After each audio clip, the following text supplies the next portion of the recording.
Dili na ba tumadayan si Commander Gingging o si Commander Tisoy kay nag-meeting sila sa mga dagkong tae.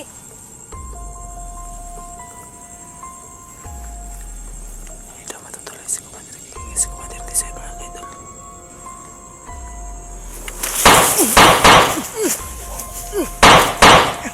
Uy, ano ka tol?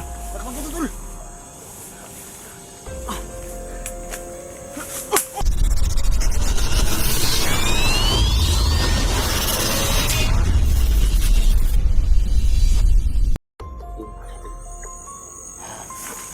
Tuloy tayo sa video. So yun na. Sana makita namin agad si Commander Gingging at si Commander Tisoy para unahan namin sila. Tol, anong balak mo sa kapatid mo, Tol? Ito yung inisip ko. Kasi may mga viewers hindi daw ko dapat magtiwala. So yun, kasi mo, so hindi talagang umasan na makipag-face to kami dahil baka ito na yung maging daan para maging matahimik na yung bawat buhay namin mga kaidol. Para na rin sa safety ng seguridad ng mga pamilya namin mga kaidol.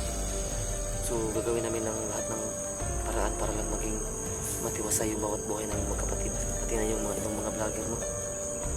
So nabagman sa aming kagustuhan, kailangan talaga namin itong gawin kahit subukan lang namin ito. Kung hindi man ito gagana, hanap ko ng paraan para maging matiwasay yung buhay ng bawat Pilipino dito sa atin, no? Kasi sila Dinadala. so hanggat nandyan na sila, nandyan sila. Hindi matatahimik ang Pilipinas. Bansa natin. Marami pa rin nag-vlogger dahil sa mga pag-imot na yan na ginagamit nila sa kasamaan. Ayun yung makita, no? Kaya yun ang nagpapahamak ng mga tao. Totoo yan. Kaya nga hindi namin ginagamit kadalasan yung mga gimat namin. Dahil alam namin sa mga sarili mga kaidolo na talagang nag-iiba yung mga ano namin nung tawag doon, Tol. Hormones namin parang naiba yung mga ugali namin pag magamit kami ng mag-gimat, no? Hindi naman sa pagano mga kaidolo kasi yung pagkawala ng tiwala sa sarili at ialay na lang natin yung ating kaluluwa sa agimat. So baka malay natin mga kaidolo yun yung magiging daan para mawala tayo sa mundo ito, no? Kaya mas mabuti yung unahin natin yung pagtitiwala doon kaysa sa pagtitiwala sa mga gimat mga kaidolo. Alam naman natin na gumagana yun pero iba talaga yung epekto ng gimat mga kaidolo. Tulang talagang nag-iiba yung sitwasyon ng pag-iisip namin mga kaidolo. Parang hindi namin kontrolado yung sarili namin, no? Kaya iniwasan namin. Iniwasan natin. Pero ginagamit lang namin talaga yung pag sobrang emergency na. Emergency na. Pero hanggat kaya pa natin gagawin. Siguro ko talaga malapit na tayo sa kanilang kota, Tol. Kasi parang may na sila nagkalamit ko. At saka ngayon, nangyayari ito. Sobrang agad na sila. Kumamay na tayo. Doon tayo sa ayan na, Tol. Sila sa gilid, Tol. Tama. Tama yun.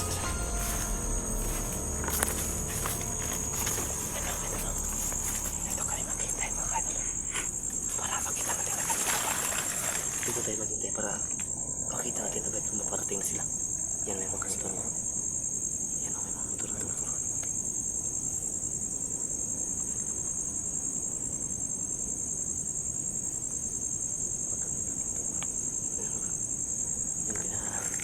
Ilaw ko yung camera ng kapatid ko, no? Kasi padilim na dito mga kaidol. So pag hindi sila dumating dito mga kaidol, siguro pupunta kami doon. Anong tawag dito, magpapatuloy kami, no? Di bali lang dito na kami mabumaga ng kapatid ko. Ang importante dito ngayon mga kaidol na hindi na kami uuwi kasi mahirap na kapag umuwi pa kami mga kaidol, malayo. Maraming kailangan na may sakripisyo, pera, oras at Kaya wag tayo. oras, sayang talaga yung oras kapag umuwi pa tayo. So total na dito na kami sa mahuli man namin sa hindi si Commander Gingging. Kailangan talaga namin siya makita at makausap niya tol kung may pag-asa pa ba talaga siyang magbago, no? So huwag kayong mag-alala mga kaidol kasi kahit makipagkausap si Utol sa kay Commander Gingging, hindi ako alis mga kaidol, hindi ako magpapakita. Magmamasid ako sa paligid. Ayun, matutol. Ayan, tol. Huwag kasi. Ayaw ko yan sa tol. May motor para tayo mga tol. May paparating. Ayan o.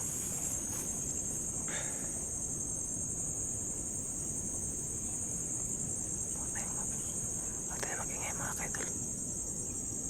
Huwag tayo mag-ingay kasi ano mga kaidol, baka makarinig tayo ng mga kalaban.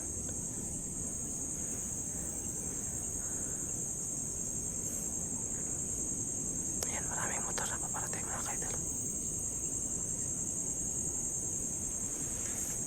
Wala pa. So yun mga kaidol, na talagang malaki yung pasasalamat ko sa inyo mga kaidol. Saludo ako sa inyo na kahit unti-unti na lang yung nanonood sa mga videos namin, pero meron pa rin mga natitirang sulit na sumusuporta sa amin. Maraming salamat talaga sa mga positibong komento sa aming kapatid mga kaidol, lalong-lalo na sa mga kasama namin, no? So yun mga kaidol, sa inyo na mga hindi pa nakasubscribe sa mga kasama namin, no? So unahin ko si Caps TV kasi kulang pa yung subscriber niya. Caps TV mga kaidol, no? Si PS TV, paki-subscribe sa kanya mga kaidol, no?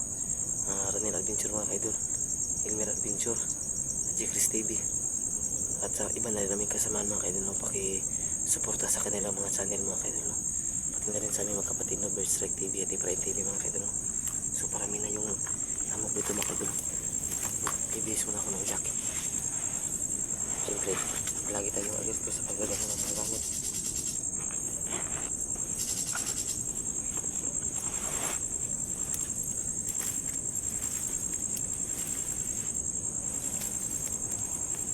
Yan tol, may motor tol.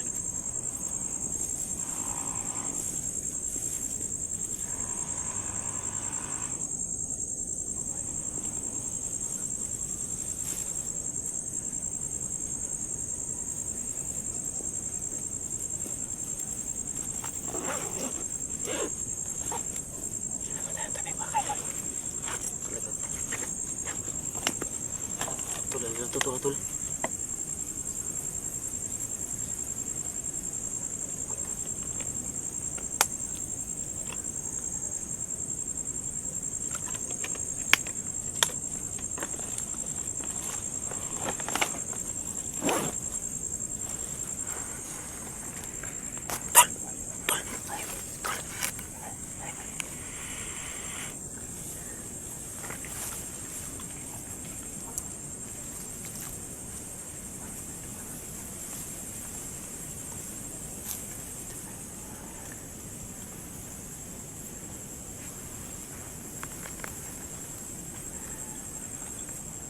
Dili na ba tumadayan si Commander Gingging o si Commander Tisoy kay nag-meeting sila sa mga dagkong tae.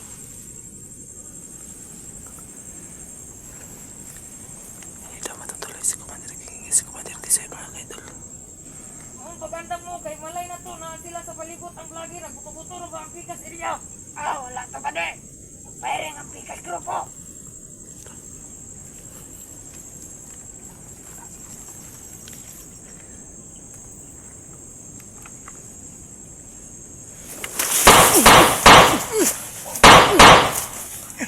Uy, ako tol! Nakapagputo tol!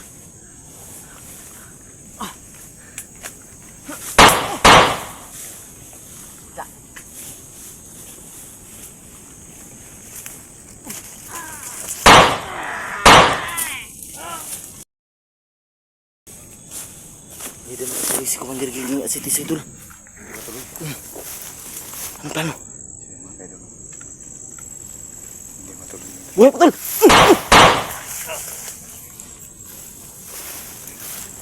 Tara. Gumagalaw po tol! Barilin mo tol! Ano lang yan? Dalag na yan. Ay, wala na.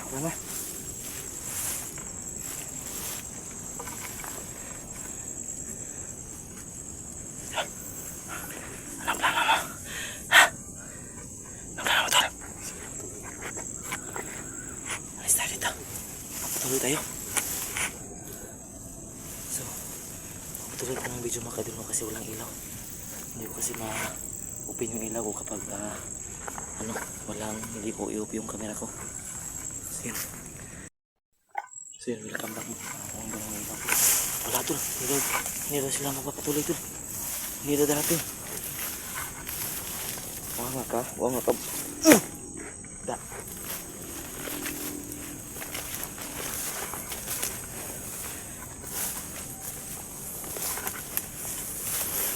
Sobrang laki pala dito tol.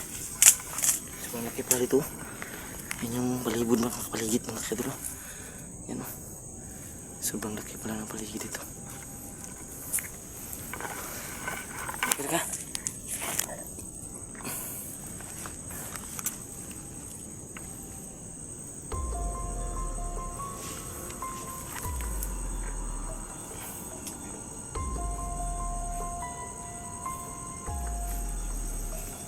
So yun mga kaibigan, ulitin ko.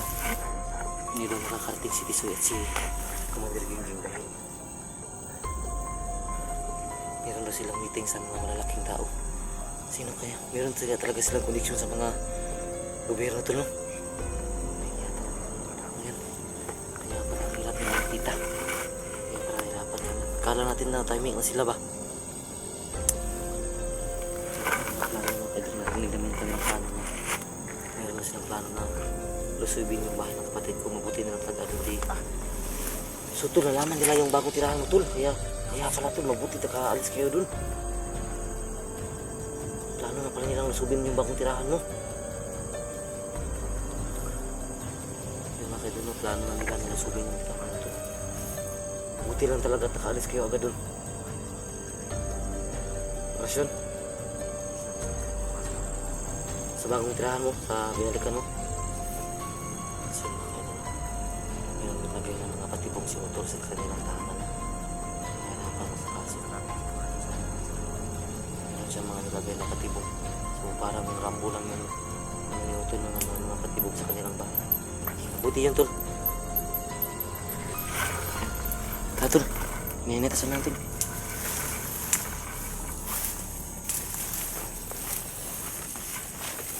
Sige, tuloy tayo sa pag explore natin.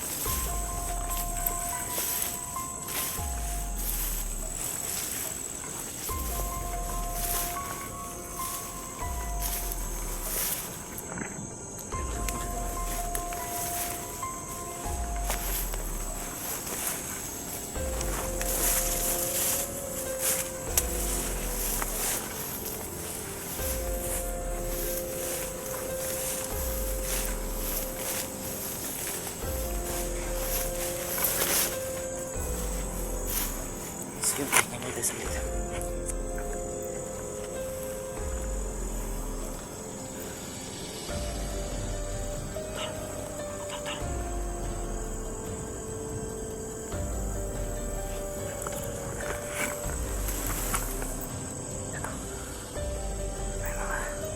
Ano yan, Tol? Ilaw to yun. Ano yan, ilaw? Ano yan? Ay, mga ilaw, Tol. May bahay pa yan, Tol. May mga bahay doon, Tol. Ano? Bahay. Ayun, Tol. Yung ilaw mo, ibaba mo yung cellphone mo.